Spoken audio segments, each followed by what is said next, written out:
All right, welcome back to another chemistry helping video. So with this, I'm going to be doing Formative 7.1, so the formative we just took. I'm going to be doing a breakdown of question 1. So I did divide up the two sections because I did think that it was going to get a little lengthy. So this is technically 1A, so the stoichiometry question. So first thing we're looking at is the question itself. Okay, so in a synthesis of magnesium oxide, we generate 3 grams of magnesium oxide by burning magnesium metal in the presence of oxygen.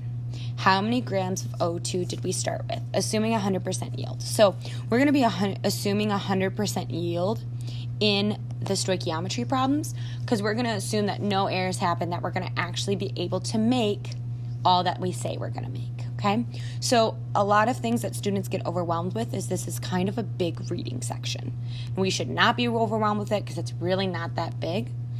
You can read this and be able to pull out the information you need. So that's actually our first step. Okay, so step 1, we need to identify the given and the unknown. All right, so I'm going to go back and actually look at the problem itself. All right, so if I look at the problem, I need to figure out my given. So the first thing I'm going to do is I'm going to highlight my given value. So the number that I need to look at. So I have 3.0 grams of magnesium oxide. All right. Then I need to figure out, I start with that, where am I trying to end up? All right. And generally a good indicator is how many. It's going to be the indication of, it's going to tell you what you're trying to find. So I want to know how many grams of O2. All right. So the first step that I've done here, okay, I've indicated my given and my unknowns, okay? The second step, which a lot of people, most people did this step beautifully, all right? But where I saw a lot of errors starting to happen is we need to set up a balanced equation, all right? So a lot of students forgot this step and it ended up really causing them a lot of errors in the end product, okay? So I go back to my problem, my question, and I need to figure out what is actually happening in this reaction. Okay, so in this problem I can tell first off the type of reaction. I'm working with a synthesis reaction, so 2 things need to combine to make one thing. It's a synthesis of magnesium oxide. All right, so we're going to make magnesium oxide. That's going to be our end product, and we do this by burning magnesium metal in the presence of oxygen.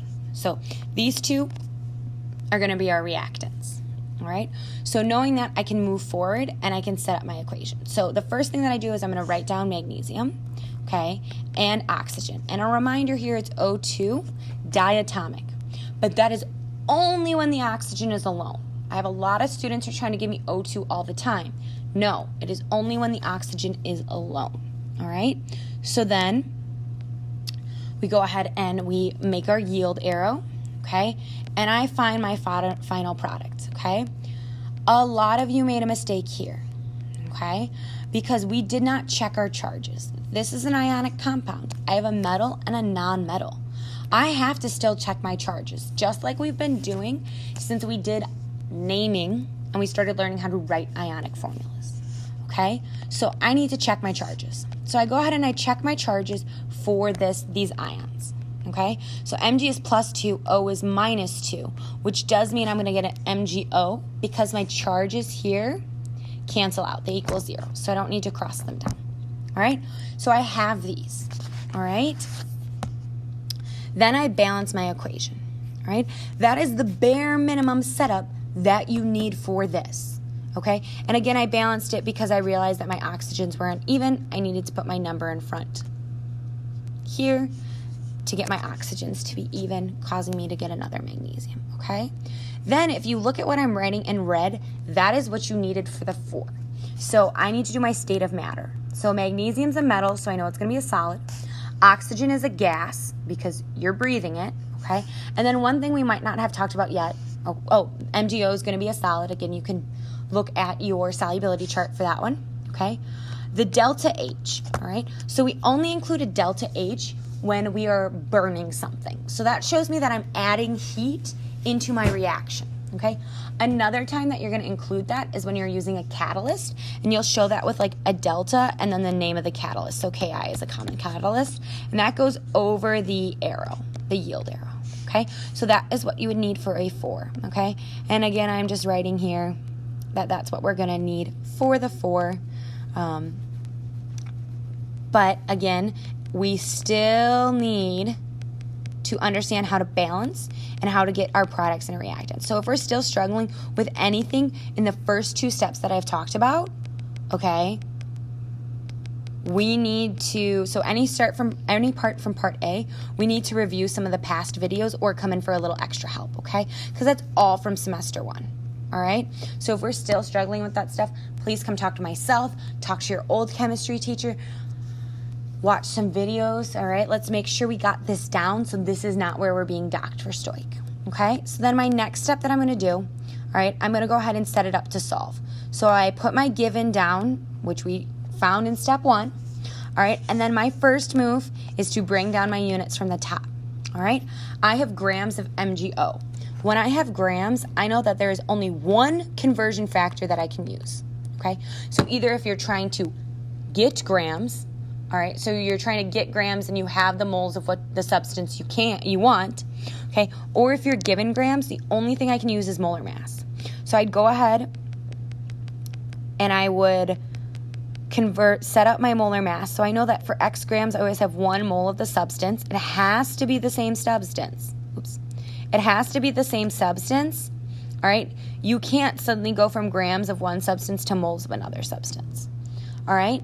So then you go ahead and you're going to look at your grams. So remember, in molar mass, we're going to find that number off the periodic table. So what I highlighted in purple, I calculated from the periodic table. All right, and in this case, I had to take magnesium's mass. I had to take magnesium's mass plus oxygen's mass. So that's where I got my 40.31. All right, then once I've done that conversion step, all right, I know that I don't want moles of MgO as my final product. So I need to draw another train track line, and I'm going to go ahead and bring down the unit that I have on top. Okay, so before my unit, when I started with my given, my unit was grams of magnesium oxide.